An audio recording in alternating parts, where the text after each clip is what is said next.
768 centimeters in feet? First of all, we need to know the value of 1 centimeter in feet. It's always 1 centimeter equals 0.03280839895 feet. Now we have to multiply 0.03280839895 by 768.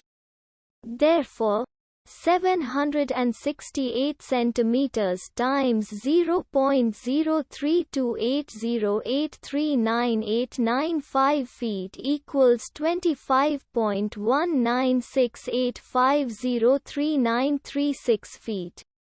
So, in other words, 768 centimeters equals 25.1968503936 feet.